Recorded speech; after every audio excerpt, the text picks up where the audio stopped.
समुद्रापारचे समाज हे रूढ अर्थाने प्रवास वर्णन नाही असं मी जे म्हणत होतो ते का नाही हे तुमच्या आत्ता बोलण्यातून आलं. कारण तुम्ही जेव्हा या अन्य 8 देशांच्या मध्ये गेलात तेव्हा तिथले असेच समाज पाहिले की ज्यांचे प्रश्न आहेत आणि जे विकासाच्या संकल्पनेच्या भोवती आपल्याला काही अभ्यास करून काही सांगता येईल का असं तुम्ही ते पाहिलं. आत्तापर्यंत सगळ्या आपल्या एकूण मुलाखतीच्या मध्यवर्ती विकास ही संकल्पना आहे आणि तीही कोणाचा विकास, तळागाळातल्या समूहांचा विकास हे अर्थातच समोर आहे. तुम्ही कातकरी विकास की विस्थापन अशा टायटलचं एक पुस्तक लिहिलं आहे. पुस्तक उशिरा आलं परंतु 1982 पासून पुढची जवळपास 20 वर्ष तुम्ही कातकरी समाजाचा वेध घेत होता, त्यांच्याबरोबर वावरत होता, अनुभव घेत होता, अभ्यास करत होतात. मध्ये काही अडथळे येत होते, इतर कामं चाललेली होती, इतर लेखन होतं. त्यामुळे पुस्तक साधारणतः 20 वर्षांनी आलं 82च्या नंतर आणि ते पुस्तक येऊनही आता परत 2-1 दशकं झालेली आहेत. आणि तुम्ही त्या कातकरी समाजाचा अभ्यास करण्यासाठी साधारणतः इतर वेळी तर खूप काय काय केलेलंच होतं परंतु 100 वस्त्या समोर ठेवल्या आणि त्याचा अभ्यास करून हे खूप इंटरेस्टिंग पद्धतीने पुस्तक सादर केलं आहे. तर त्या 20 वर्षाच्या काळात आणि नंतरच्या 20 वर्षाच्या काळात म्हणजे पुस्तक येऊन गेल्यानंतरच्या काळात तुम्हाला समजलेला कातकरी समाज कसा आहे? बरोबर. तर हे जे पुस्तक आहे कातकरी विकास की विस्थापन, तर ह्याची सुरुवात अशी झाली की मी अगदी तरुणपणी ह्या कातकरी वस्त्यांवर जात असे 80च्या काळात आणि त्यांना मी बघत असे. आणि मग नंतर तो माझा तिथला काळ संपल्यावरही माझा संपर्क राहिला होता कारण तिथल्या संस्था, संघटना, कार्यकर्ते, विविध जे काम करत होते त्यांचा अदमास्त नेहमीच घेत असे. तर एकदा नंतर साधारणपणे 20-1 वर्षानंतर माझ्या मनात असा विचार आला की माझ्या मते आता एवढं परिवर्तन झालं आहे त्यावेळेचा मी आणि आत्ताचा मी याच्यात परिवर्तन, तसं मग या कातकऱ्यांमध्ये काय झालं आहे म्हणून म्हटलं आपण ते शोधून पाहूया. जरी आपल्याला परिचित असला अलिबाग, पेण, पनवेलमध्ये आपण जात असलो तरी औपचारिकरित्या शोधून पाहूया म्हणून मी तो अभ्यास सुरू केला. तो रायगडमधल्या कातकऱ्यांपुरता आहे आणि कारण त्या भागातल्याशी माझा परिचय होता आणि हे आमचे संस्था, संघटना, सगळे जे मित्र होते, उल्का महाजन, सुरेखा दळवी, हे सगळे ते त्या भागात काम करत होते त्यामुळे त्यांचे सगळ्यांचे कॉन्टॅक्ट्स होते. तर म्हणून मग मी ती सुरुवात केली आणि मग मी माझ्या कामात वेळ काढून सारखा तिकडे जायचो, बघायचो. तर सुरुवातीला मी जेव्हा ते बघायला लागलो त्यावेळी तुमच्या डोळ्यासमोर एक अभ्यासाची चौकट असावी लागते. तर माझी पहिल्यांदा चौकट अशीच डोक्यात होती की हे कातकरी एक अत्यंत ज्याला आपल्याकडे जी वर्गीकरणं आहे त्याच्यात पूर्वीच्या वर्गीकरणाप्रमाणे प्रिमिटिव्ह ट्राईब त्यांना मानलं जायचं. आता ते नाव बदललं आहे, आता त्याला पर्टिक्युलरली व्हल्नरेबल ट्राईब ग्रुप असं म्हणतात, PVTG. तर महाराष्ट्रामध्ये 3 आहेत तसे, कातकरी, कोलाम आणि माडिया गोंड. तर कोलाम आणि माडिया गोंड तर फार लांब आहेत परंतु कातकरी हा आपल्या शेजारचा समाज आहे पण तरी तो अजूनही पर्टिक्युलरली व्हल्नरेबल असा मानला जातो. तर म्हणून त्याचा अभ्यास करायला घेतला आणि मग मी तिथे जायला लागलो. तर सुरुवातीला माझी समजूत अशीच होती की हे अत्यंत वंचित, उपेक्षित, पिचलेले आणि विकासाच्या प्रक्रियेत आणखीन हे झालेले असं ते सुरुवातीला होतं. पण मी जेव्हा प्रत्यक्ष त्या वस्त्यांवर जायला लागलो आणि तुम्ही म्हटलात ते बरोबर आहे, जवळ 100-125 वस्त्या रायगड जिल्ह्यातल्या, निरनिराळ्या तालुक्यातल्या आम्ही बघितल्या. तर तेव्हा मला असं लक्षात आलं की नाही, मी म्हणतोय तसं नाही आहे. तर अत्यंत बिकट परिस्थिती असतानाही ही मंडळी अत्यंत चिवटपणे त्याच्याशी मुकाबला करत जगतायत. कारण कातकऱ्यांचा रूढ साधारण सगळ्यांना माहिती आहे त्याप्रमाणे प्रवास असा आहे की कातकरी हे नावच मुळी त्यांच्या काताच्या व्यवसायावरून पडलेलं आहे आणि हा काताचा व्यवसाय खूप आदिम व्यवसाय आहे. कारण आपल्याला माहिती आहे की हिंदुस्थानामध्ये आपण सगळेजण पान खाणारी मंडळी आहोत आणि पान कशामुळे रंगतं तर चुना आणि कातामुळे रंगतं ना. तर कात नसेल तर पान रंगणार नाही. म्हणजे जर तुमचं 1000-2000 वर्षापासूनची पानाची परंपरा आहे जी मेगॅस्थेनीस आणि युएन्सन यांनी पण लिहून ठेवलेली आहे तर त्याच्यात कात आवश्यक आहे. कात कशापासून बनतो तर कात खैराच्या झाडापासून बनतो. म्हणजे मग खैराच्या झाडापासून कात बनवणं, कात हे एक इंडस्ट्रियल प्रॉडक्ट आहे, केमिकल प्रॉडक्ट आहे. तर ते खैरापासून बनवायचं तर त्याच्यामध्ये मोठी प्रक्रिया आहे आणि ती प्रक्रिया कोणीतरी करतंय आणि तुम्हाला कात उपलब्ध करून देत आहे. तर त्या अनुषंगाने मग मी बघायला लागलो आणि मग माझ्या लक्षात आलं की हां, हे तर एक तऱ्हेच्या आदिम वनोद्योगामध्ये हे गुंतलेली माणसं आहेत. मग मी त्याचा अधिक अभ्यास केला. मग ब्रिटिश अधिकाऱ्यांनी लिहून ठेवलेली गॅझेटियर्स, भारतातल्या इतर ठिकाणी असे आहेत की नाही हे बघायला लागलो. मग एक एक तुम्ही बघताना खोलात जायला सुरुवात होतात. तर माझ्या असं लक्षात आलं की हे कातकरी जे होते हे आदिम त्या काताच्या व्यवसायात होते परंतु हे मुळात ठाणे जिल्ह्यात होते. ठाणे हा आपल्या सगळ्या आदिवासींचा पश्चिम घाटातल्या ज्याला आद्यतन जिल्हा म्हणतात, ॲबोर्ड म्हणतात, तसा असेल. तर त्याच्यातनं हे कातकरी होते आणि ते हळूहळू सरकत दक्षिणेकडे गेले. मग रायगड, मग काही प्रमाणात रत्नागिरी, असं ते झाले. आणि त्यांचा एक तो प्रवास झालेला आहे. आणि तो प्रवास त्यांनी काताचा धंदा धरून केला. मग तो धंदा जसा गेला तर कातामध्ये मुख्य गोष्ट हीच असते की कात हा ते वर्णन पुस्तकामध्ये आहे की काताच्या म्हणजे खैराच्या झाडाचे तुकडे छोटे छोटे करून ते उकळून त्याचं डिकॉक्शन करून त्याची केमिकल प्रोसेस करून तो कात बनला जातो. तर ते सगळे करायचे. तर त्याच्यामध्ये भट्टी हे एक महत्त्वाची गोष्ट असायची. म्हणजे त्या कातकऱ्यांचं ती भट्टी हा एक प्रकारे उपजीविकेचा मुख्य स्थायीभाव होता. तर तो काताचा धंदा बंद झाल्यावर मग ते कोळसा करायला लागले. आणि मग पहिल्यांदा ते कोकणामध्ये कोळसा करायचे, जे बऱ्याच लोकांनी पाहिलेलं आहे. मग तो बंद झाल्यानंतर मग ते मराठवाड्यात जाऊन बाभळीपासून कोळसा करायला लागले. मग तेही बंद झाल्यावर मग ते वीटभट्टीमध्ये गेले, कारण भट्टी कॉमन आहे. तर असं आत्ता बरेचसे कातकरी हे वीटभट्ट्यांवरच जातात. तर असं त्यांचं एक व्यावसायिक ज्याला आपण लिंकेज म्हणू तशा प्रकारचं आहे. पण मला असं दिसलं की इतकी बिकट परिस्थिती असताना सुद्धा त्याला तोंड देऊन ते करतायत. त्यामुळे मग मला असं लक्षात आलं की खरोखर आपल्या पुढचा तो प्रश्न आहे की कातकऱ्यांचा आपण विकास करणार का त्यांना विस्थापित करणार. हे कोकणातले जे कातकरी आहेत, त्यांच्या वस्त्या आहेत, ते अक्षरशः देशोधडीला लागायची पाळी आलेली आहे. आणि त्यांना तिथून आता सगळं आपण जे कोकण बघतोय की ज्याच्यामध्ये मोठमोठे कारखाने आले आहेत, मोठमोठे प्रकल्प आले आहेत, विमानतळ आले आहेत, शहरांची वाढ झालेली आहे, लोकांनी फार्म हाऊसेस घेतलेले आहेत वगैरे वगैरे. तर ह्या सगळ्याचा परिणाम त्यांच्या विस्थापनात होणार आहे. पण तरी त्याला तोंड देऊन ते विकासाची प्रक्रिया पण राबवत आहेत. तर ती कशी आहे, ती काय आहे आणि त्यांचं पुढे काय होणार, म्हणून त्याला ते प्रश्नचिन्ह टाकलं आहे की कातकरी विकास होऊ देणार का विस्थापन करणार. आणि मग त्याच्यात तो प्रत्येकजण आपल्या आयुष्यात एक तरी असं पुस्तक लिहायचा प्रयत्न करतो की ज्याच्यात जे त्याचं मॅग्नम ओपस म्हणून ओळखलं जावं. तर तसं ते मला वाटतं की तसा तो प्रयत्न केला की एक तरी एका विषयावर आपल्या हातून काहीतरी कामगिरी व्हावी. म्हणून मग त्यात सगळं लक्ष घालून त्याची मानवशास्त्र, म्हणजे मग कातकरी मुळात कोण होते, आदिवासी कोण होते, त्यांचा संबंध काय, मग त्यांच्यावर सगळा इतिहास त्यांचा उपजीविकेचा काय झाला, मग सध्याच्या काळात त्यांचा काय आहे, मग संस्था संघटनांचं काम काय वगैरे वगैरे, असं सगळं ते साकल्याने मग हळूहळू जमत गेलं आणि त्याच्यातून हे पुस्तक तयार झालं. तर मला SD कुलकर्णी वगैरे म्हणले, अरे तू इंग्लिशमध्ये लिहायचंच हे, तर असं इंग्लिशमध्ये लिहायची पद्धत असते तर तुझं नाव होईल वगैरे वगैरे. पण मी म्हटलं की जर मी इंग्लिशमध्ये लिहिलं तर कुठलाही कातकरी मुलगा किंवा मुलगी ते कधी वाचू शकणार नाही. तर मला ते मराठीचंच लिहिलं पाहिजे. मी मराठी लेखक आहे, मी मराठी आईच्या पोटी जन्माला आलेलो आहे, तर मला मराठीचं पांग पहिल्यांदा फेडलं पाहिजे. म्हणून मी म्हटलं की ते काही असो. मग नंतर काही लोक म्हणले की ते इंग्रजीत करा. म्हटलं नाही, ज्याला इच्छा आहे कातकरी समजून घ्यायची त्यांनी मराठीत यावं. आमच्या मराठीत हे धन आहे, तर शिकायचं असेल तर मराठी शिका आणि समजून घ्या. मी काय ते इंग्लिशमध्ये करणार नाही. माझे काही लेख मी इंग्लिश केलेले आहेत, पण हे पुस्तक मी इंग्लिश अजूनही करणार नाही आहे. ज्यांना यायचे त्यांनी या मराठीत आणि शिकून घ्या, असं ते त्याच्यामागची भूमिका होती. आणि त्यामुळे त्या तऱ्हेने ते त्याचा मानवशास्त्रीय ऐवज अद्ययावत असा आहे. त्यातले सगळे रेफरन्सेस वगैरे वगैरे जे दिलेले आहेत ते. पण त्याच्यामागची दृष्टी ही आहे की त्या कातकऱ्यांना ह्याचा उपयोग व्हावा, त्यांची जी काही विकासाची पुढे प्रक्रिया आहे त्याचा उपयोग व्हावा. आणि तुम्ही विचारलं की आता त्याच्यात काय हे झालं, तर एक तर कातकरीमध्ये जे कार्यकर्ते आहेत त्या सगळ्यांना याचा पुष्कळ उपयोग होतो. आता एक तरुण मुलगा आता कातकऱ्यांमधलाच आहे, तो PhD करतो आहे, तर त्याला याच्यासाठी हे उपयोगी होतं आहे. अनेक मुलं आता शिकत आहेत, त्यातली मुलं वाचत आहेत.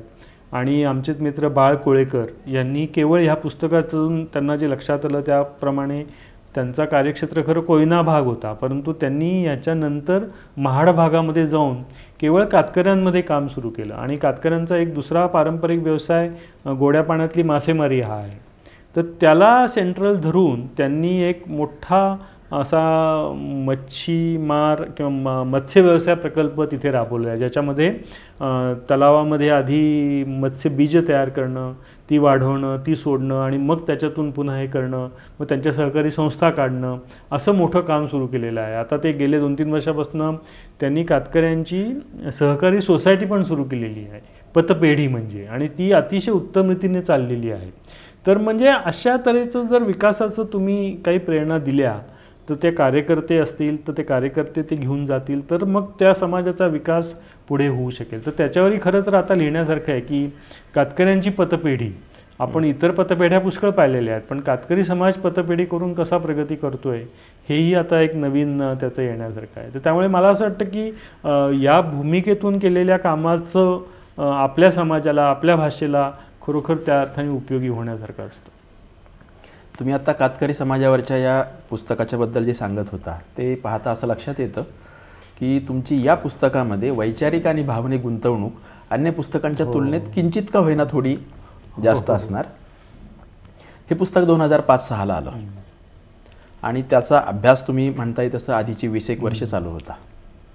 2010 नंतरच्या दशकभरात 3 महत्त्वाची पुस्तकं आली ज्याला आपण त्रिकूट पण म्हणू शकतो, एकमेकांशी जोडली गेलेली आहेत, एकच धागा पुढे घेऊन जाणारी आहेत. त्यातलं पहिलं पुस्तक आहे गोष्ट मेंढा गावाची, जो मेंढा गावाचा प्रयोग महाराष्ट्राला आणि भारतभरातही खूप आता परिचयाचा झालेला आहे. मेंढा गावाच्याच पद्धतीने दुसरं चंद्रपूर जिल्ह्यातलं एक दुसरं गाव पाचगाव, त्यावर तुम्ही कहाणी पाचगावची, आणि त्यानंतर तिसरं मेळघाट शोध स्वराज्याचा. ही तीनही पुस्तकं गाव, विकास, आदिवासी याला बरोबर मध्यवर्ती ठेवून केलेले आहेत. ग्रामीण समाज जीवन आणि त्यातून तुम्ही पूर्ण भारतभरासाठी पण काही एक सुचू पाहताय. विकासाचे मॉडेल म्हणा किंवा संकल्पनेबद्दल विचार आणि पुनर्विचार करायला सांगणं. तर हे तीनही पुस्तकं त्या दशकभरामध्ये तुम्ही प्रत्येक पुस्तकासाठी किमान 2 वर्ष 3 वर्ष इतका कालावधी दिलेला आहे. त्यातून गांधीजींच्या ग्रामस्वराज्याची संकल्पना, एवढंच नाही तर समाजशास्त्राच्या पलीकडे जाऊन आधुनिक राज्यशास्त्र या दिशेने पण ते पुस्तक सरकत आहे. तीनही पुस्तकं खरं तर सरकत आहेत ते. तर ह्या 3 पुस्तकातून तुम्ही आजच्या लोकशाहीसाठी, भारताच्या आजच्या ग्रामीण विकासासाठी काहीतरी निश्चित शिकला असाल किंवा तुमच्या भूमिका आकाराला आलेली असतील, ती काय स्वरूपाची? तर याची सुरुवात कशी झाली त्याच्यासाठी पुन्हा तो जो आमचा जयप्रकाश आंदोलनाचा आणि संघर्षवाहिनीचा धागा आहे, जो कायम एक प्रकारे सूत्रबद्ध रीतीने, म्हणजे ते एक मागं ते वाद्य कायम वाजतंच आहे, तर तशा प्रकारचा तो आहे.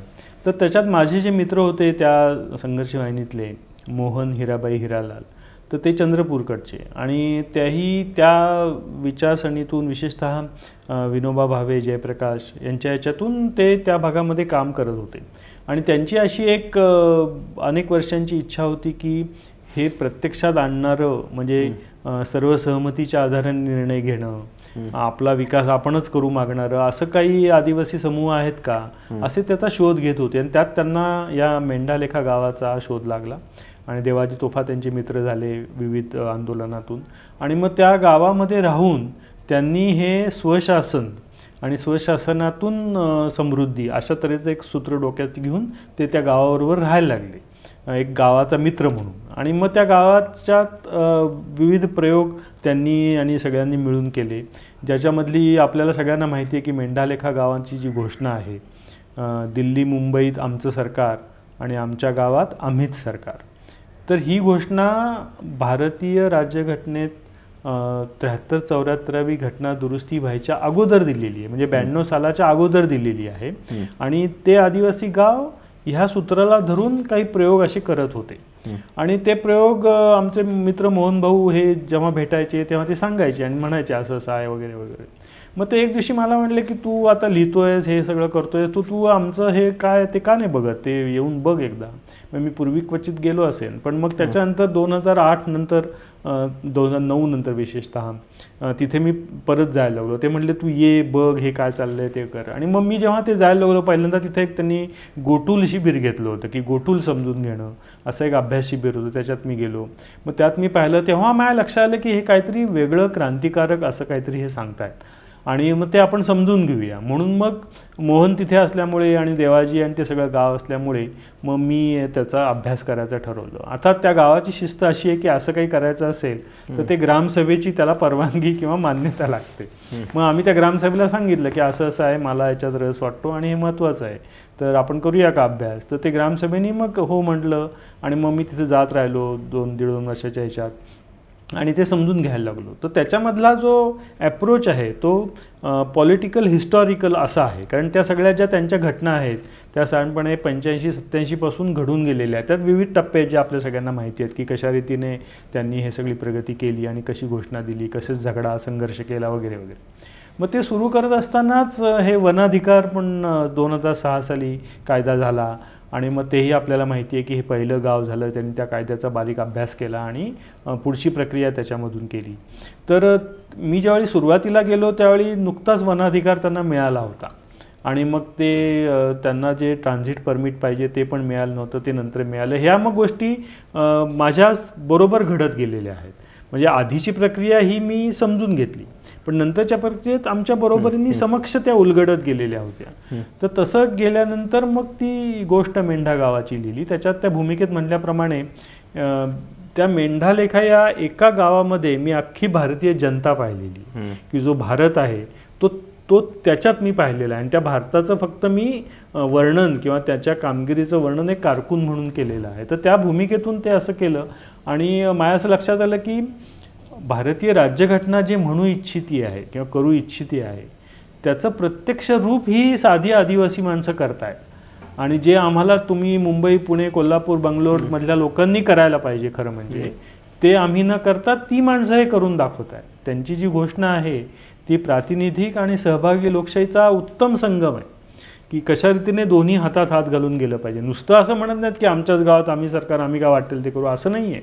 तर आम्ही या व्यापक देशहित, व्यापक देशनिर्मितीमध्ये पण सामील आहोत आणि त्याचबरोबरीने आमचं गाव एका वेगळ्या स्वराज्याच्या दिशेने पण मुहूर्तमेढ करतोय, अशी ती त्यांची कल्पना आहे.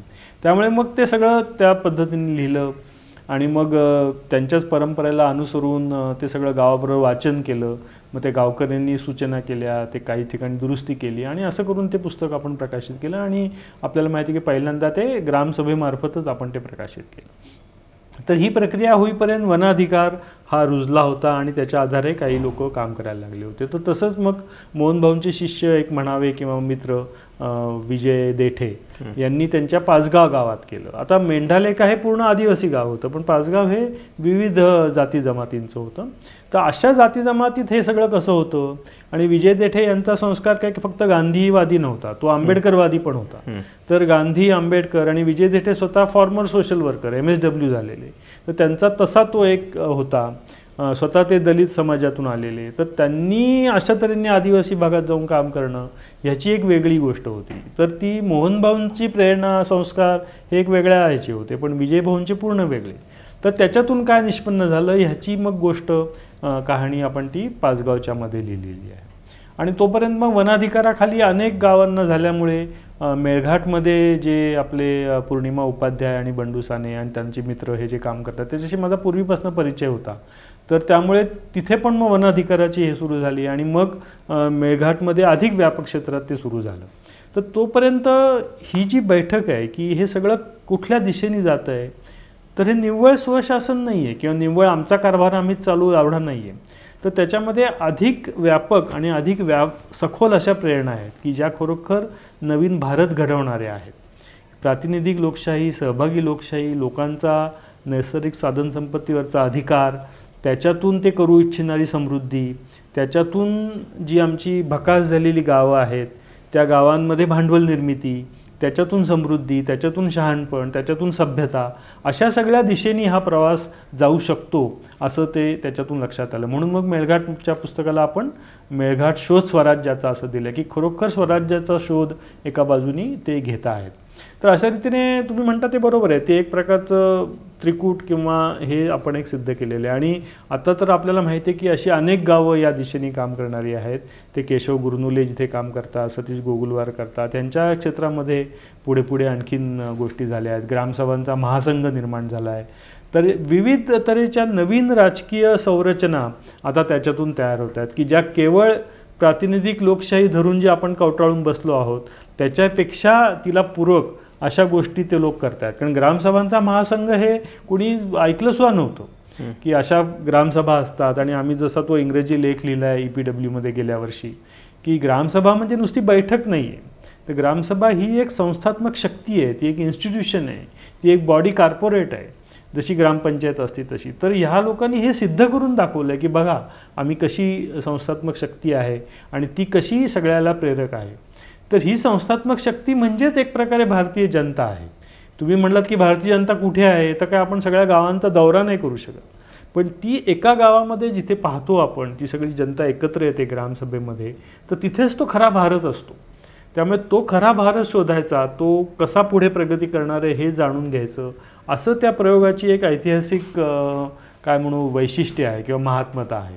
म्हणून मग त्या आपण मेळघाटच्या ह्याच्यामध्ये मेंढागावाची जी घोषणा आहे तिच्यात मला त्या 2 ओळी आणखीन सुचल्या की एवढं भागणार नाही आहे. तर एकतर आपल्याला पाहतो आपण की आपली जी लोकशाही आहे तिच्यात निव्वळ मतदान करून भागणार नाही किंवा मतदान केलं आणि 5 वर्ष स्वस्त बसू असं तर होणार नाही. या सरकारवर आपल्याला अंकुश पण ठेवायला पाहिजे, पण दुर्दैवाने त्या रचना आपण पुरेशा विकसित केलेल्या नाही आहेत. पण हे सरकार आपलं आहे म्हणून त्या सरकारवर आपण अंकुश ठेवला पाहिजे, हे सुद्धा आपल्या अधिकाराचाच एक भाग आहे. म्हणून मग आम्ही त्याला दुसरी ओळ ती जोडलेली आहे की आमच्या सरकारवर आमचा अधिकार, म्हणजे निव्वळ आम्ही दिल्ली मुंबई सरकार आहे म्हणून थांबणार नाही आहोत, तर आमचा अधिकार आहे आणि तो अधिकार वेगवेगळ्या मार्गाने बजावायची आमची इच्छा आहे. कुणी जर लोकप्रतिनिधी भ्रष्ट किंवा गुंड झाला तर आम्हाला त्याला परत बोलवायचं आहे, त्याच्या जागी दुसरा निवडून पाठवायचा आहे किंवा त्यांच्या संस्थात्मक यंत्रणा त्याच्यावर आम्हाला निगराणी करायची आहे. तर अशा प्रकारे अधिकार पण बसवायचा आहे आणि जिथे आम्ही राहतो तिथे तर आम्हाला सहभागी लोकशाही करायचीच आहे. म्हणून मग त्या मेंढागाव म्हणतं ते बरोबर आहे की आमच्या गावात, आमच्या समूहात, आमच्या मोहल्ल्यात आम्हीच सरकार आहोत. पण हे सगळं करण्यामागची अंतिम दृष्टी काय आहे, हे कुठे न्यायचं आहे आम्हाला, तर त्याच्यात विनोबा भावेंनी जे म्हटलेलं आहे आणि त्याचा आपण नंतर एक पुन्हा उल्लेख करू की मध्यंतरी जसं आमच्यावर महात्मा गांधी, जयप्रकाश यांचा संस्कार झाला तसंच विनोबांचं वाचन एका निमित्ताने झालं, त्याचं मी तुम्हाला परत थोड्या वेळाने सांगतो. तर त्या विनोबांनी त्यांची जी संकल्पना चित्र आहे त्याच्यात त्यांनी असं म्हटलं की एक आपण व्यक्ती असतो हे खरे असतो, जो आपल्याला अनुभव येतो ही व्यक्ती ही खरं आहे, आपलं अस्तित्व ही खरी गोष्ट आहे. त्याच्यानंतर ज्या भूभागात किंवा गावात आपण राहतो, ज्या समूहात राहतो तो एक खरा आहे, कारण ते आपल्याला रोज दिसतात, आपले संबंध असतात वगैरे वगैरे. पण बाकी जे सगळं मांडलेलं आहे नकाशावर हे सगळ्या कागदी रेघा आहेत, म्हणजे तालुका, जिल्हा हे सगळ्या नकाशावरच्या रेघा आहेत. आणि तसं राज्य ही नकाशावरची रेघ आहे, राष्ट्रसुद्धा नकाशावरची रेघच आहे. पूर्वीच्या काळी राष्ट्र नव्हती, हे युरोपियन साम्राज्यवादातून राष्ट्रनिर्मिती एक प्रकारे झालेली आहे. आणि मग राष्ट्रांच्या सीमा, त्या सीमांसाठी भांडणं, एकमेकांवरचे साम्राज्याचे एकमेकांवरचे आक्रमणं वगैरे वगैरे ह्या सगळ्या युरोपियन नॅशनलिझममधून तयार झालेल्या आहेत. पण प्राचीन पूर्वी जग सगळं एकच होतं, भूभाग होता सगळा पसरलेला, त्यात निरनिराळे समूह होते. ते समूह एकमेकांशी संबंध ठेवायचे, आदानप्रदान करायचे, व्यापार करायचे आणि त्याच्यातून जग निर्माण होत आलेलं आहे. किंवा आपल्या भारतीयांची सुद्धा संकल्पना अशीच आहे. राष्ट्र ही काही भारतीयांची प्राचीन संकल्पना नाही आहे, विश्व ही आपली संकल्पना आहे. जी वसुंधरा, जी विश्व आपल्याला दिसतं, ज्या रोज चंद्रसूर्याखाली आपण जगतो, ते संबंध विश्व आपले आहोत आणि आपण त्या विश्वाचे घटक आहोत, लेकर आहोत, अशी आपली प्राचीन संकल्पना आहे. त्यात कुठेही राष्ट्र या संकल्पनेला प्राचीन ह्याच्या जागा नाही. मग ते आदिवासी समूह असोत का गंगा यमुनाकाठचे समूह असोत किंवा प्राचीन ऋषीमुनी असोत, त्यांच्या विचार संप्रदायामध्ये राष्ट्र इतका संकुचित भागच नाही. सगळं विश्व आमचं आहे आणि त्यांचा अनुभव तसाच होता की सगळ्या विश्वाशी आपला संबंध आहे. तर विनोबांनी त्याला डाळिंबाची उपमा दिलेली आहे की हे कसं असलं पाहिजे की प्रत्येक समूह डाळिंबाच्या दाण्यासारखा रसरशीत आणि स्वतंत्र असला पाहिजे. डाळिंब हे एकमेव फळ असं आहे की त्याच्यामधले जो ऐवज आहे हा सगळा स्वतंत्र पण आहे आणि एकत्र सामावलेला पण आहे. डाळिंब हे आंब्यासारखं नाही आहे, आंब्यात एकच कोय असते आणि सगळा गर असतो, पण डाळिंबात मात्र वेगवेगळे दाणे पापुद्र्याने बांधलेले आहेत. तर विनोबांनी असं म्हटलं की हे जे डाळिंबाच्या दाण्यासारखे रसरशीत समूह आहेत ते समूह खरे आहेत आणि जी तुमची राष्ट्रराज्य किंवा राष्ट्रसंस्था आहे ती केवळ पापुद्र्याप्रमाणे आहे किंवा असली पाहिजे. त्यांना एकत्र धरण्यापुरतंच काम त्या पापुद्र्याचं आहे, तर तिने तेवढंच काम करावं. बाकी हे समूह स्वतःला स्वशासित पद्धतीने घडवतील आणि मग ते स्वशासन करतील, त्यांच्यामध्ये स्वतंत्र त्यांची उपजीविका असेल, ते स्वतःच्या पद्धतीने करतील. काही प्रमाणात स्वावलंबी असतील, काही प्रमाणात परस्परावलंबी असतील. जे आपल्याकडे बनत नाही ते दुसरीकडून आणतील. काही एखादी गोष्ट खूप लांबून आणायची असेल तर लांबून व्यापार करून आणतील, म्हणजे परस्परावलंबन होईल. असं ते जगतील ही त्यांची एक आदर्श कल्पना. आणि मला असं वाटतं खरं जगाला सुद्धा तीच कल्पना योग्य आहे. जसं आपण आता इथून कल्पना केली, समजा आपण आता पुण्यातून निघालो तर पुण्याचा समूह झाला, मग नंतर आपण उत्तरेकडे गेलो तर मग आपल्याला नाशिक समूह लागेल, मग पुढे भडोज लागेल, बडोदा लागेल, मग सीमा पार केली तर काबूल लागेल, कंधार लागेल, तेहरान लागेल. तर अशी ही सगळे समूह आहेत. आणि समजा आपण अशी कल्पना करू की जगात सगळ्यांना खुलं आहे, मोकळं आहे, काही पासपोर्ट व्हिसा याची गरज नाही, तर आपण आनंदाने असं सगळीकडे हिंडू शकतो आणि ते समूह एकमेकांशी हे करतील. हां, आता जेव्हा माल येतो जातो त्यावेळी त्याच्यावर काहीतरी आबकारी कर लावणं, आयात कर लावणं हे ते करू शकतील. पण अशा रीतीने जर जगाचं चित्र झालं तर ते सगळ्यांना सुखदायी असणार आहे. आणि ते जुन्या जगाचं खरं चित्र होतं, जोवर तुमची राजसंस्था निर्माण झालेली नव्हती. मग राजेशाही असो किंवा नंतरची हुकुमशाही असो किंवा सो कॉल्ड नेशन स्टेट लोकशाही असो, ती लोकांना नियंत्रित करण्याचा प्रयत्न करते. आणि लोकांचा जो नैसर्गिक जगण्याचा उल्हास असतो किंवा जगण्याची पद्धत आहे की सृष्टीशी समन्वय साधून जगणं, ही जी एक मानवी मूलभूत प्रेरणा आहे की जिथे कुठे राहतो तिथे त्या सृष्टीशी मी काहीतरी समन्वय साधतो आणि जगतो, तिला ती छेद देते. म्हणून अंतिमतः आपण सगळे जगाचे नागरिक आहोत. हे जग आपल्याला चालवायचं आहे आणि सगळ्या मिळून जगात सुखशांती केली तरच आपल्याकडे राहणार आहे ना. जागतिकीकरणाचा अर्थ काय की एका ठिकाणी पॅलेस्टाईन गाझापट्टीमध्ये संघर्ष होईल, युक्रेनमध्ये संघर्ष होईल आणि आम्ही त्यापासून अलिप्त राहू हे शक्यच नाही आहे. तर त्यामुळे आम्ही जगाचे नागरिक आहोत. म्हणून त्यात ती चौथी ओळ अशी जोडलेली आहे की आमचं स्वराज्य असेल पण आम्हाला अंतिमतः विश्वराज्य साकार करायचं. म्हणून ती घोषणा मेळघाटच्या पुस्तकात दिलेली आहे आणि ती मी इतरत्र पण लिहिलेली आहे की सर्व मिळून ती घोषणा अशी होईल की केंद्रात राज्यात आमचं सरकार, म्हणजे आम्ही एका राष्ट्रात जगतो, आम्हाला प्रातिनिधिक लोकशाही राबवायची आहे, म्हणून केंद्रात राज्यात आमचं सरकार, पण त्या सरकारवर आमचा अधिकार, आमच्या सरकारवर आमचा अधिकार, जिथे कुठे आम्ही असू तिथे आमच्या गावात आम्हीच सरकार, पण अंतिमतः स्वराज्यातून करू विश्वराज्य साकार. तर ती व्हिजन मग हळूहळू या प्रयोगातून समजत गेली, डेव्हलप केली आणि मग तिचं आविष्कार या माध्यमातून केला. तर त्यामुळे ही 3 पुस्तकं तर आहेत आणि माझी अशी इच्छा आहे की इतर लोकांनी आता त्याच्यापासून स्फूर्ती घेऊन इतर गावांचं तसं लिहावं. मी माझ्या परीने केलं आहे, आता बाकीच्यांनी करून त्या गावामध्ये कसं होईल ते बघावं, म्हणजे मग हे चित्र संपूर्णपणे पूर्ण तयार होईल. याच 3 पुस्तकांच्या संदर्भात एक उपप्रश्न मला विचारावासा वाटतो. गोष्ट मेंढा गावाची, कहाणी पाचगावची आणि मेळघाट शोध स्वराज्याचा, या 3ही पुस्तकाच्या मधला एक कॉमन थ्रेड असा आहे की गांधीजींच्या पद्धतीने प्रत्यक्ष कृती करणं, फील्डवर्क करणं आणि आंबेडकरांच्या पद्धतीने अभ्यास करणं. दुसरा धागा असा पण आहे की सर्व सहमतीने हे सगळे जर निर्णय घ्यायचे असतील, कार्यवाही करायची असेल तर त्यासाठी अभ्यास पाहिजे. अनेक वेळा सर्व सहमती ही कल्पना कवी कल्पना वाटते, युटोपिया वाटते. मात्र अभ्यास असेल, अभ्यास केला तर सर्व सहमती घडू शकते. हा मुद्दा त्याच्यातून खूप चांगल्या प्रकारे अधोरेखित होतोय. म्हणजे जसं हिंसा आणि सत्य ह्या दोन्हीला स्वतंत्र करता येत नाही. अहिंसा आणि सत्य यांना दोन्हीला स्वतंत्र करता येत नाही. आम्ही अहिंसक पद्धतीने वागू असं म्हटलो पण सत्य तुमच्या बाजूने नसेल तर ते कधीच यशस्वी होणार नाही. तसं सर्व सहमती कधीच यशस्वी होणार नाही जर तुम्ही अभ्यासच करायचं ठरवलं नाहीत. तर मग अन्य गावांच्या मध्ये तुम्ही असं म्हणताय की अशा प्रकारची कामं चालू आहेत, तिथे अशा प्रकारचा अभ्यास करून सर्व सहमती या बळावरच ते होऊ शकेल का? असा अभ्यास नसेल तर ती सर्व सहमती होऊ शकणार नाही. एवढंच पुरेसं आहे का आणखी काही गरज आहे? नाही, अगदी बरोबर, अगदी नेमकेपणाने तुम्ही बोट ठेवलं आहे. कारण मेंढ्याच्या याच्यात मोहनभाऊ पण वारंवार ते सांगतात की सर्व सहमती काय बैठकीत होत नाही. ग्रामसभेची बैठक आहे आणि लगेच सर्व सहमती होते असं होऊच शकत नाही. आणि देवाजी सुद्धा वारंवार ते सांगतात की असं नाही होत. मग तसं व्हायचं असेल तर काय पाहिजे, तर त्याच्या आधी कारण सर्वसहमती होत नाही याचं कारण मानवी विसंवाद असतो, मानवी गरजा वेगळ्या असतात, मतभिन्नता असते, इच्छा वेगळ्या असतात. त्यामुळे एकदम सर्वसहमती अशक्य आहे. पण ती घडवायची असेल तर तुम्हाला तशा प्रक्रियांची पायाभरणी करायला पाहिजे.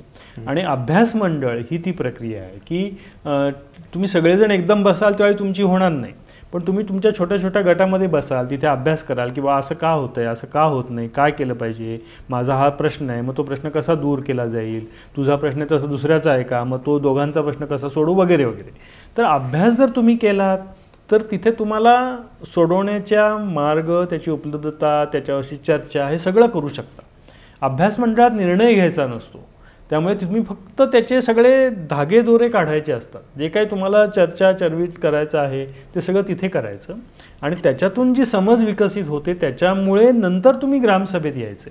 तर असं कुठे नाही आहे की ग्रामसभा भरवायची आणि लगेच चला आता सर्वसहमती करू, असं नाही.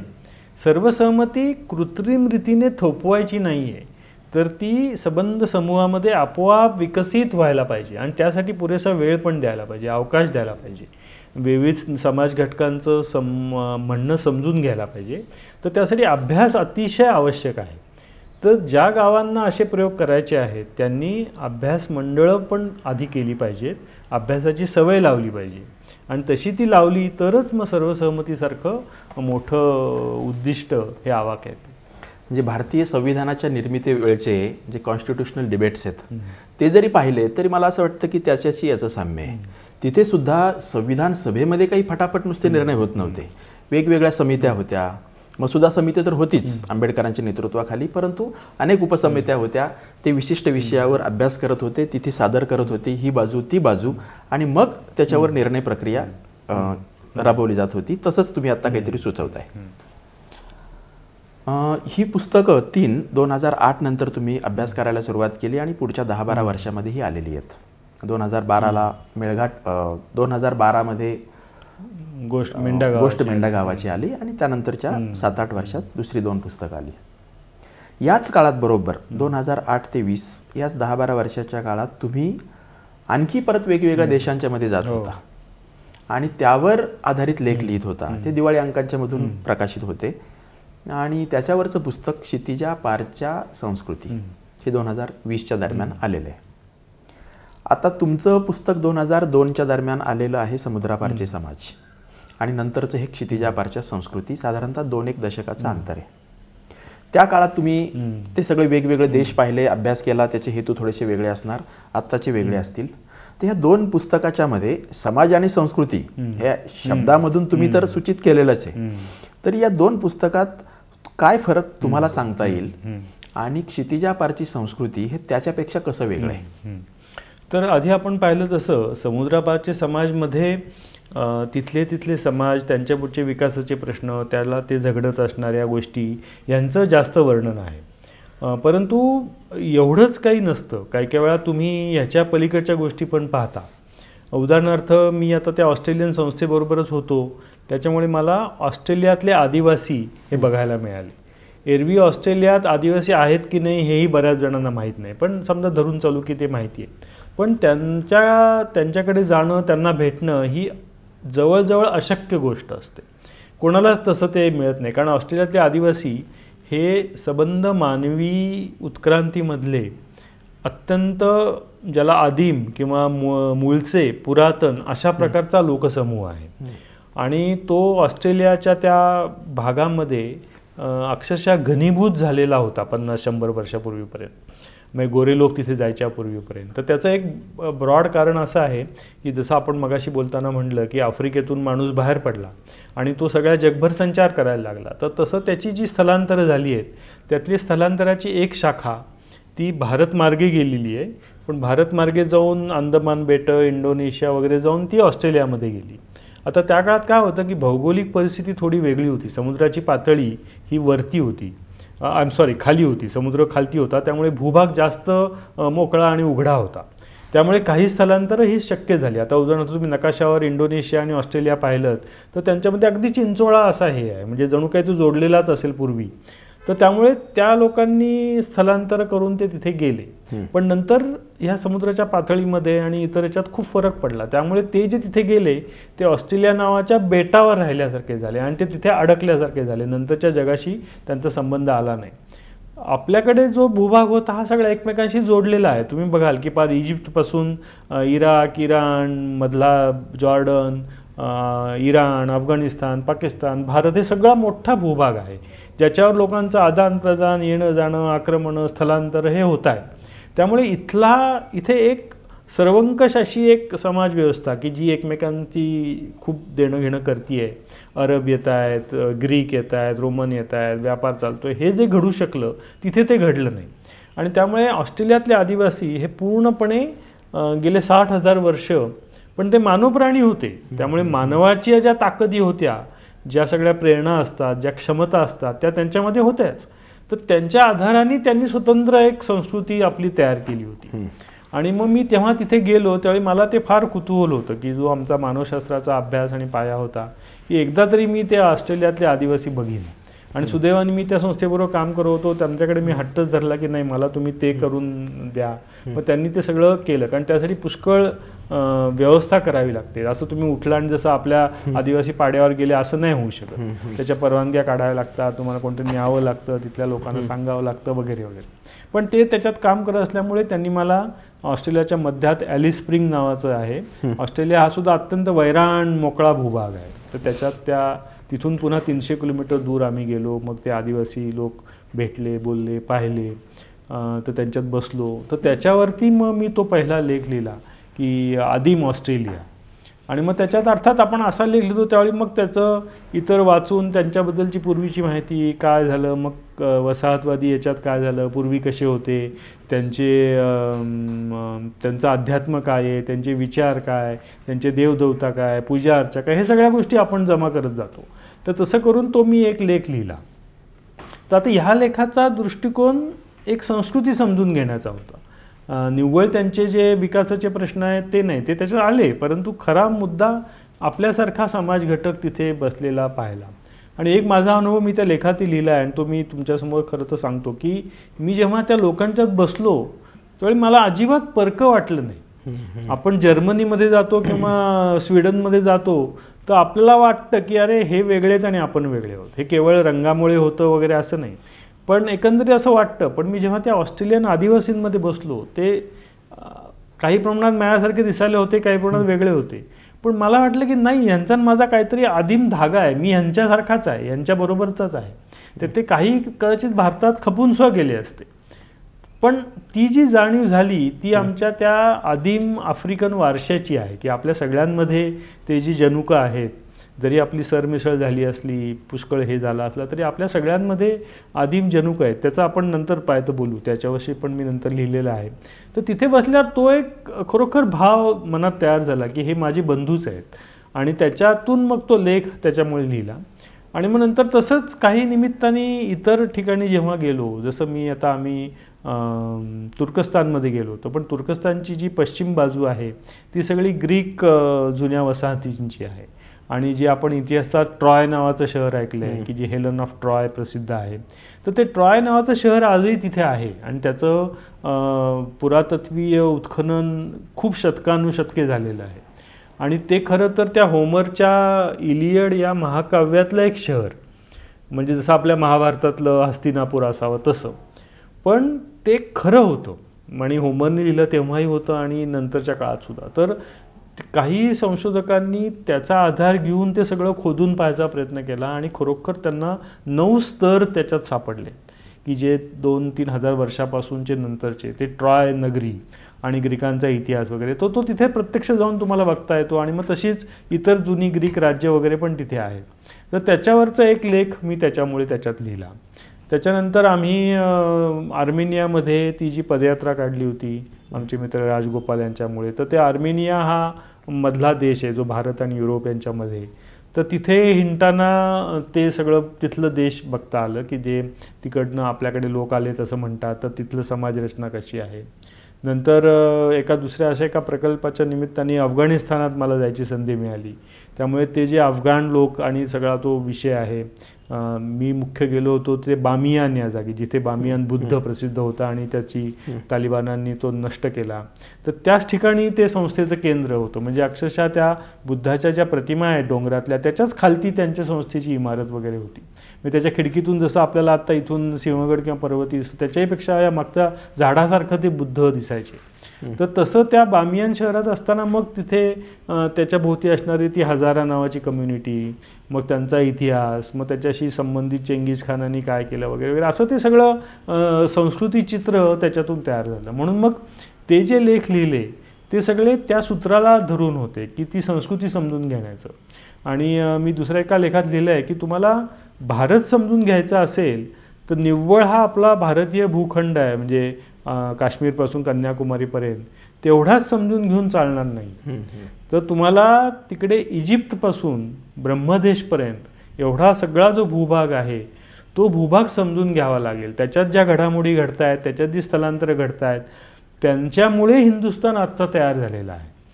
तो असं काही आकाशातनं पडलेला नाही आहे. त्यामुळे आपल्यातले काही काही गोष्टी, आता मी त्याच्यानंतर इजिप्तला गेलो, इजिप्त आणि जॉर्डन, ते अजून मी काही लिहिलेलं नाही आहे. पण इजिप्तमध्ये तुम्ही जेव्हा बघता त्यावेळी तुम्हाला कळतं की अरे आपल्यातल्या अनेक गोष्टींचं खरं म्हणजे तिथे सुरुवात झालेली आहे. जसं आपल्याकडे आता आपण कुठली पूजा करतो तर त्याच्या धूप दीप नैवेद्य असं आपली एक परंपरा असते. तर इजिप्तमध्ये जेव्हा ते फेरो त्यांच्या त्या देवदेवतांची पूजा करायची तर त्याच्यात त्यांच्या भाषेत त्याला ते ॲरोमा थेरपी म्हणायची. म्हणजे काय, तर धूप दीप ह्यांनी पूजा करायची आणि मग त्याचं ते धूप आणायचं, ते हे करायचं, त्याचं मोठं त्याचं अवडंबर त्याच्यामध्ये होतं. तर अशा तऱ्हेची ज्या आदिम लोक धर्माच्या संकल्पना असतात त्या सगळ्या आदानप्रदान होत राहतात, त्या शेअर्ड होतात. किंवा मी ते तुर्कस्तानामध्ये पाहिलं तर तिथे ॲमेझॉन नावाचं स्त्रियांचं राज्य होतं. अशी एक पूर्वी लोकांना वाटायचं ती नुसती संकल्पना असेल, पण प्रत्यक्षात नंतर संशोधन झालं, त्यात कळलं की नाही, होतं. खरोखर त्या ॲमेझॉन नावाच्या स्त्रिया होत्या आणि त्या लढवय्या स्त्रिया होत्या. त्यांनी ट्रॉयच्या लढाईत पण भाग घेतला होता. तर त्याच्यातून मग मातृवंशीय, मातृपूजक, मातृसत्ताक असं काही परंपरा आहेत का, तर ते मी बघत असताना मला गमतीशीर असं दिसलं की त्या आर्मेनियामध्ये काय किंवा तुर्कस्तानामध्ये काय ज्या स्त्री प्रतिमा होत्या किंवा देवता होत्या त्या निरनिळ्या नावाने ओळखल्या जातात. आणि त्याला अरबांमध्ये लाट म्हणतात, नंतर ग्रीकांमध्ये वेगळं अजून नाव आहे. तर ते सगळं ते पुस्तकात वर्णन आहे त्याच्यामध्ये. तर त्या सगळ्या पाहत असताना मला एक गमतीशीर अशी गोष्ट लक्षात आली की ह्या सगळ्या देवतांचं वाहन सिंह आहे. ओके. आता ही जी आपल्याकडची कल्पना आहे की दुर्गा सिंहावर धारण, ही काही केवळ आपली नाही आहे किंवा आपण निर्माण केली असं नाही आहे. ती त्यांच्याकडे पण आहे आणि त्यांच्याकडे सुद्धा ती देवी तशी आलेली. किंबहुना खरं तर आपल्याकडे राजस्थानात जो सगळ्या राजपूतांच्या देवता आहेत, म्हणजे अंबा त्यांची दुर्गा आहे, ती खरं सिंहावर बसलेली आहे. आपल्याकडच्या ज्या देवता आहेत त्या सगळ्या तांदळाच्या मातृदेवता आहेत. त्याच्यात कुठेही सिंह आणि हे मुळातल्या नाही आहेत. तुम्ही कुठलंही बघा, सप्तशृंगी बघा, यमाई बघा, माहूरची देवी बघा, अगदी तुळजापूर, कोल्हापूर, या सगळ्या आपल्या दगडाच्या मूर्ती आहेत आणि त्या मुळात तांदळाच्या स्वरूपाच्या होत्या. आणि त्यांना आपण मग त्या मातृदेवता असल्यामुळे, हे तर ढेरे वगैरे यांनी पुष्कळ सिद्ध करून दाखवले की आपल्या या देवता मातृदेवता कशा आहेत. त्यामुळे आपल्या दख्खन पठारावर मातृदेवतातून देवतापूजन झालं आहे. वेरॅज त्यांच्याकडे त्यांनी त्या ग्रीक आणि यांच्या देवता अशा क्रोधित, कोपिष्ट आणि सिंहावर स्वार वगैरे असं त्यांचं ते आहे. तर त्यांचं कुठेतरी फ्युजन आपल्याकडे होतं आणि मग आपण दुर्गा, अंबाबाई, पार्वती, लक्ष्मी अशा निरनिळ्या देवता, मग त्यांचं उन्नयन, मग सप्तशृंगीचीच ती पार्वती आहे किंवा काही आहे, असं ते सगळं घुसळण करून आपण करतो. तर ते लक्षात घेण्यासाठी तुम्हाला तिथला भूभाग पण पाहायला पाहिजे. आणि म्हणून मग ते म्हटलं की क्षितिजापारच्या संस्कृती, की त्यांचा आणि आमचा सांधा कसा आहे हे तिथे गेल्यावर तुम्हाला कळतं. जसं आता उदाहरणार्थ आम्ही इजिप्तमध्ये पाहिलं तर नाईल नदी आहे, तर तिच्या काठांनी संस्कृती अनेक वर्ष तयार झाली आपण बघतो. तर नाईलच्या मध्ये एक महत्त्वाचा देव म्हणजे मगर देव आहे, क्रॉकोडाईल. म्हणजे मगरींचा पूजा तिथे करतात. कारण साधं उघड आहे की नाईलमध्ये मगरी आहेत आणि त्या मगरींची पूजा नाही केली तर तुम्हाला जगताच येणार नाही. मग जो असं आम्हाला त्रासदायक असतो त्याची आम्ही पूजा करतो. मग तसंच भारतात पण झालेलं आहे. आता आदिवासींमध्ये वाघ देव आहे का, आता बाबा नको, तू आमची गुरंगारं काय खाऊ नको, आमच्या मुलाबाळांना करू नको, तुझी पूजा आम्ही करतो. किंवा आता तुम्ही आत्ता बघायला लागलेलं आहे की हत्तींचा उच्छाद खूप एकदम तयार झालेला आहे. तर आत्ता तो एवढा आहे, तर प्राचीन भारतात तर किती असेल, तेव्हा तर प्रचंड मोठ्यापणा हत्ती होते. मग आम्ही करणारच ना त्याची पूजा. आम्हाला गजाननाची पूजा करणं भागच आहे. मग तो सुखकर्ता दुःखहर्ता तू हो बाबा, असं आम्ही सुरू करतो. तर हे तिकडे पण आहे, आपल्याकडे पण आहे. तर असा तो समान धागा असतो आणि त्यामुळे तो समजून घेण्यासाठी तुम्हाला मोठा भूभाग आणि खूप लांबवरचा काळ हा बघायला पाहिजे. जसं म्हणून मी त्या लेखात म्हणलं की तुमचा इतिहास फक्त 300 वर्षांपुरता सीमित केला की तुम्हाला तो कुठल्या तरी खाईतच लोटेल, तुमची भयंकर संकुचित अवस्था करून टाकेल. तर तुमचा इतिहास 10, 15, 20,000 वर्षांपासूनचा पाहायला पाहिजे. आणि नंतर आपण पाहू की त्या इतिहासाचे अवशेष आपल्याला दिसतात, आपल्या बरोबर असतात तर ते बघितले तर तुमची सांस्कृतिक समृद्धी ही अधिक चांगल्या रीतीने होते. क्षितिजापारच्या संस्कृती आणि समुद्रापारचे समाज या 2 पुस्तकाच्या निमित्ताने आता तुम्ही हे इतकं जे काही सांगितलं त्यामुळे तुमचं तर क्षितिज रुंदावलं खूप असणारच, पण आम्हालाही हे ऐकताना आपलं क्षितिज थोडं थोडं रुंदावतं आहे अशा प्रकारचा फील येत होता. आता मी यालाच जोडून थोडासा पूरक म्हणता येतील असे 2 पुस्तकं. एक आहे चित गगनाचे भुवन दिवे आणि दुसरं आहे जेथे बहुतांचे हित. पहिलं पुस्तक सरळ सरळच तुम्ही त्याला व्यक्तिचित्र म्हटलेलं आहे आणि दुसऱ्या पुस्तकाला मात्र व्यक्तिविचार कार्य असं आपल्याला कदाचित म्हणता येईल. हे दोन्ही पुस्तकं कोणी जर पाहिली तर प्रत्येकजण सुसंगती शोधण्याचा प्रयत्न करेल आणि ते स्वाभाविक असं असेल की ही कोण माणसं निवडलीत मिलिंद बोकीलांनी, दुसरं कदाचित कोणत्या प्रकारचं काम करणारी माणसं निवडलीत आणि तो वाचक आपापल्या पद्धतीने शोध घेऊ शकेल.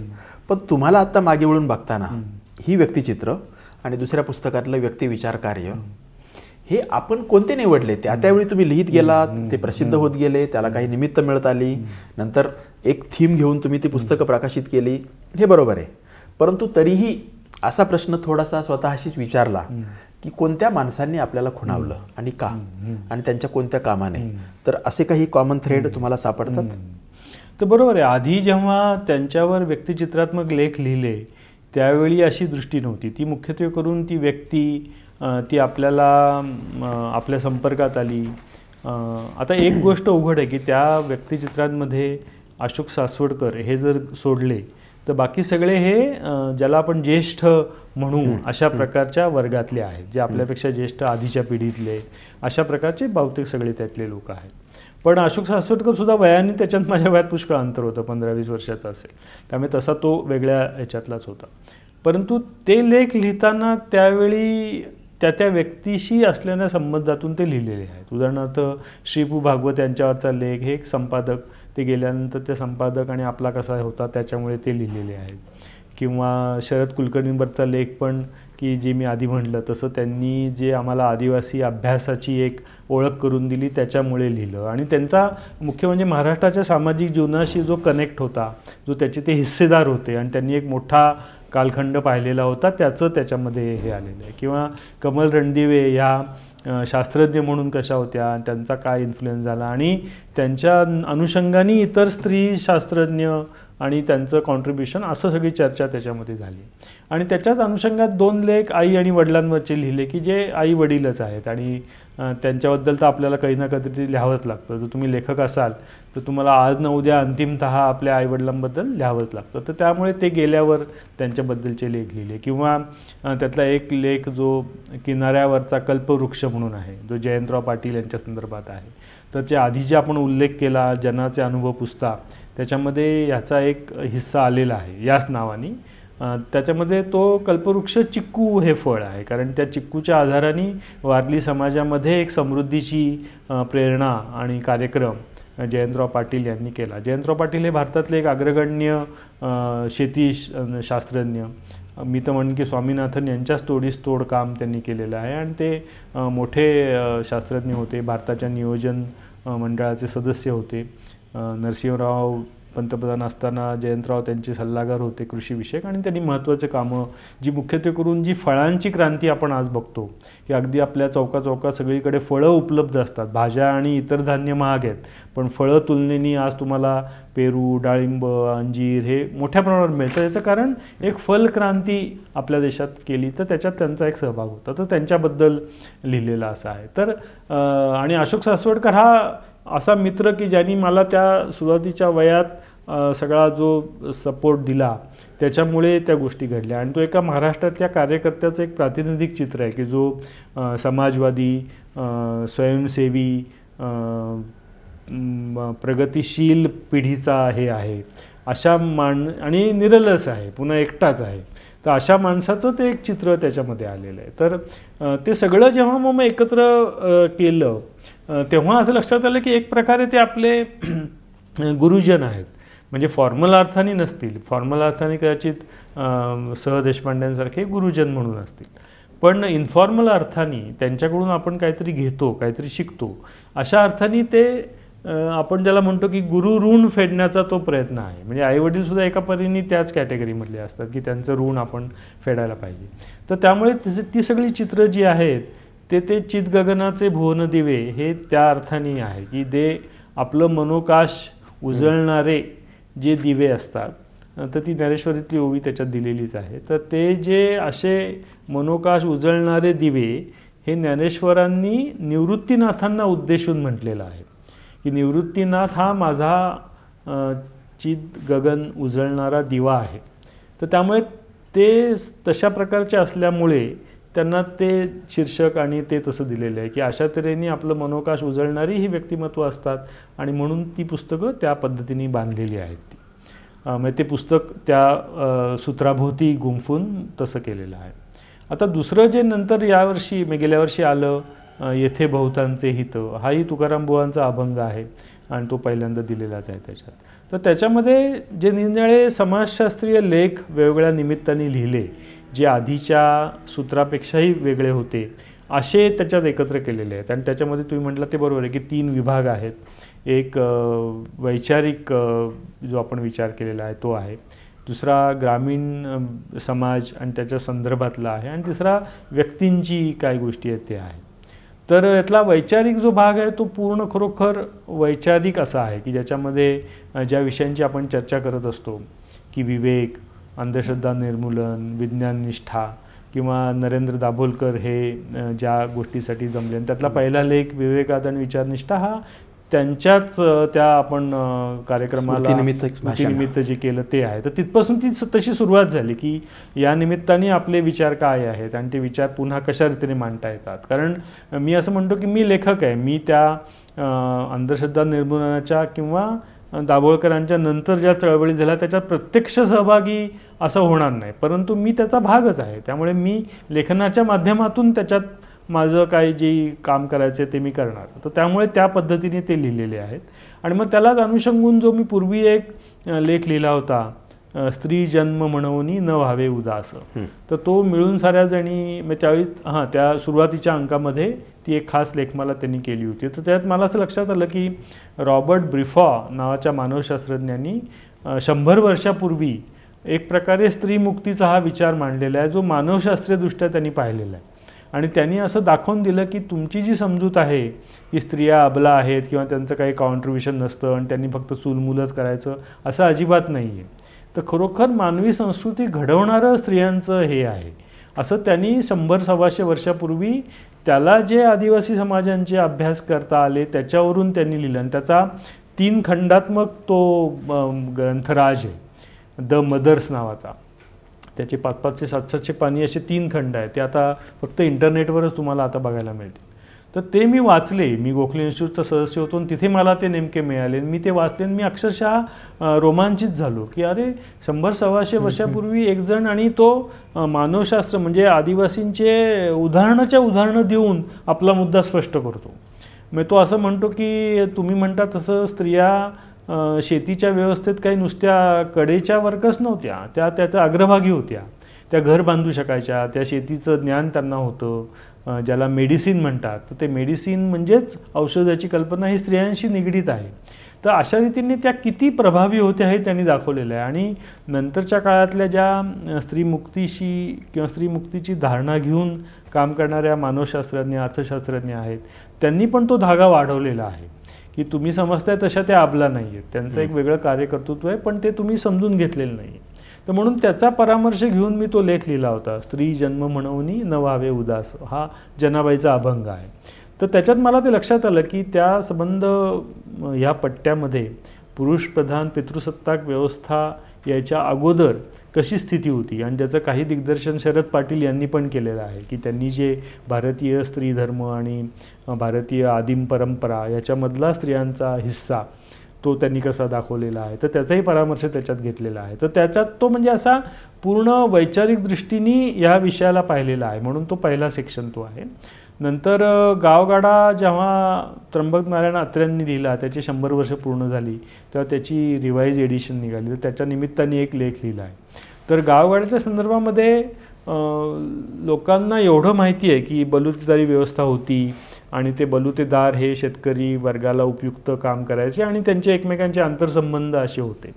पण खरा प्रश्न असा होता की भारतातच का असं झालं? बाकीच्या ठिकाणी कारागीर होतेच की, पण तशी व्यवस्था तुमच्यासारखी वतन व्यवस्था, बलुतेदारी व्यवस्था तिथे का निर्माण झाली नाही?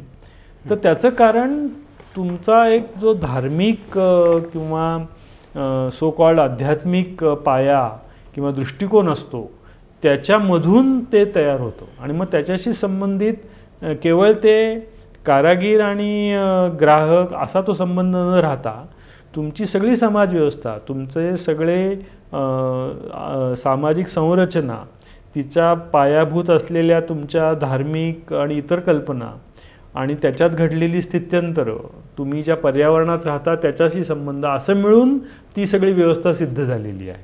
म्हणून त्या लेखामध्ये त्याचं एक चक्र काढून त्याचं दिलेलं आहे की ज्याच्यामध्ये जात, वतन, धर्म, कारागिरी हे सगळ्याचं कसा कॉम्बिनेशन झालेलं आहे. आणि त्याच्यातच इरावती कर्व्यांचं मी त्याच्यात लिहिलेलं आहे की का वतन व्यवस्था हे झाली, तर भारतीयांच्या डोक्यात हे पुनर्जन्माची कल्पना फार घट्ट बसलेली आहे. आणि तिच्यामध्ये असं सांगितलं जातं की तुला हा जन्म कुठला का आलेला असेल, तर ह्या जन्मात तुझं जे काम आहे ते तुला नेकीने केलं पाहिजे. आणि आपल्या सगळ्यांना माहिती आहे की आपल्याकडे अशी समजूत आहे की जर तुला उच्च कुळातला जन्म मिळाला असेल तर त्याचा अर्थ काहीतरी तू मागच्या जन्मात चांगलं पुण्य केलं असशील, म्हणून तुला उच्च कुळातला विशेषतः पुरुषाचा जन्म मिळाला आहे. आणि तुला जर नीच कुळातला मिळाला असेल तर काहीतरी पाप आधीच्या जन्मात केलं असेल किंवा कर्तव्य नीट केलं नसेल, म्हणून मग तुला हा आलेला असेल. त्यामुळे त्याचा अन्वयार्थ काय की तुला या जन्मात जे नेमून दिलेलं काम आहे ते तू चांगलं कर आणि ते तू इमानदारीत, नेकीने, प्रामाणिकपणे करशील तर तुला अर्थातच पुढचा जन्म चांगला मिळेल. त्यामुळे तू आत्ता कुरकुर करू नकोस, मी आत्ता दलित का आहे, मला मैला का उचलावा लागतोय, ह्याची काही आत्ता करू नकोस. तुला हे दिलं आहे, तुझ्या मागच्या जन्मात तू काहीतरी राजा असशील पण तू काहीतरी भ्रष्ट झालास म्हणून तुला हे जन्म आला आहे, तो आता हे काम तू नेकीने कर, मग पुन्हा तुला स्वर्ग प्राप्त होईल किंवा राजा होशील वगैरे वगैरे. तर ह्या कल्पनेमुळे ही व्यवस्था दृढ झाली. नाही तर आपण हा प्रश्न तर रोजच आपल्या मनात येतो ना की का नाही लोकांनी बंड केलं, इतका अन्याय आणि अत्याचार सहन करण्यापेक्षा का नाही तलवार हातात घेतली, का नाही उलथून टाकलं. तर ते का नाही टाकलं याचं कारण हे आहे की लोकांनी मान्य केलं की बरोबर आहे, समजा माझं काहीतरी चुकलं म्हणून मला असं झालं आहे, आता मी बरोबर केलं तर मला चांगलं होणार. म्हणून मग ती व्यवस्था कुणाच्याही बाह्य शक्तीच्या दमन किंवा ताकदीशिवाय आपली आपण चालत राहिली. हे त्या वतनी व्यवस्थेचा स्थायीभाव होता जो इरावतीबाईंनी आणि इतर लोकांनी लिहिला आहे की निव्वळ ते एक्सचेंज नाही आहे. तर तसं असतं तर सेक्युलर एक्सचेंज झालं असतं, तसं नाही झालं. मग ते आंबेडकर सुद्धा ते त्यामुळे म्हणले की तुम्ही ते वतन तोडा. कारण वतनामध्ये काय होतं की केवळ मला जमिनीचा एक तुकडा मिळाला आहे, महारवतनाची जमीन आहे, मी ती करतो असं नाही आहे. तुला त्याच्यापोटी ऑब्लिगेशन आहे, तुला त्याच्यापोटी कर्तव्य करायचं आहे आणि ते तुला करणं भाग आहे. म्हणून तू जमिनीचा मोह सोड. म्हणून आंबेडकर म्हणलं ते वतनाचा त्याग करा तुम्ही, कारण वतन हे ऑब्लिगेशन आहे, तो ॲसेट नाही आहे. तर असं सगळं ते त्या गावगाड्याशी संबंधित होतं. ते तुम्ही मग समाजशास्त्रीय दृष्टीने पाहता आणि मग त्याच्यातच ग्रामीण विकास नीती वगैरे जे लेख लिहिलेले आहेत ते, म्हणून मग तो एक ऐवज त्याच्यामध्ये आहे. आणि मग ह्याच्याशी संबंधित जे 3 व्यक्तिविचार आपण म्हटलेले आहेत त्याच्यामध्ये इरावती कर्वे, विश्वनाथ खैरे आणि विलासराव साळुंखे ह्या ज्या 3 मी व्यक्ती अशा पाहिल्या की ज्यांनी खरं एक निर्णायक योगदान आपल्या सगळ्या संस्कृती समाज विचाराला केलेलं आहे. तर इरावतीबाईंचं नाव तर सगळ्यांना माहितीच आहे आणि त्यांचं कामही सगळ्यांना माहिती आहे. पण त्याचा आमच्याशी धागा कसा होता, मी जसं आधी वर्णन केलं की आम्ही त्यांच्या परंपरेतले असल्यामुळे ते एका परीने आमचं कर्तव्य आहे की त्यांच्या विचारांचा मागोवा घेत त्याच्यात नवीन भर घालणं किंवा काही प्रमाणात त्यांचा विचार पेक्षा वेगळं काही सुचलं तर मी तुम्हाला ते नंतरच्या भागात सांगतो की मला त्यातलं वेगळं अजून काय वाटतं ते आपण पुढच्या प्रश्नात घेऊ. पण आधी हा प्रश्न आपण आधी पुरा करू. विलासराव साळुंखे एस्पेशली त्यांची जी अक्षरशः क्रांतिकारक कल्पना आहे की समन्यायी पाणी वाटप आणि माणसांच्या गरजेच्या प्रमाणातच पाणी वाटप केलं पाहिजे. केवळ तुमची जमीन 20 एकर आहे आणि कॅनॉलच्या शेजारी आहे म्हणून तुम्ही अमर्याद ऊस करा आणि बाकी सगळ्या लोकांना वंचित ठेवा असं अपेक्षित नाही आहे. किंबहुना महाराष्ट्राच्या पाणी व्यवस्थापनामध्ये असं मुळातच अपेक्षित नव्हतं. पण काही लोकांनी त्या पाण्यावर आपली मक्तेदारी बसवली आणि ती त्यांनी कधीच सोडली नाही आणि त्याच्यातून ऊस कारखाने, मग त्यातनं साखर सम्राट आणि त्यातनं सत्ता आणि मग पुन्हा सत्तेतून हे सगळं जे केलं त्याच्यामुळे उर्वरित महाराष्ट्राला ही परिस्थिती आलेली. हे आपण वारंवार सगळीकडे बोलतो ऐकतो की 2% जमीन आहे पण 60% महाराष्ट्राचं पाणी ऊस वापरतो. तर ऊस हे काही महाराष्ट्रासाठी वरदान नाही आहे. ते पाणी जर वेगळ्या पद्धतीने वापरलं, वेगळ्या पद्धतीने केलं तर कुठल्या कुठे भाज्या, फळं, इतर गोष्टी लावून आपण तेवढीच सुबत्ता करू शकतो.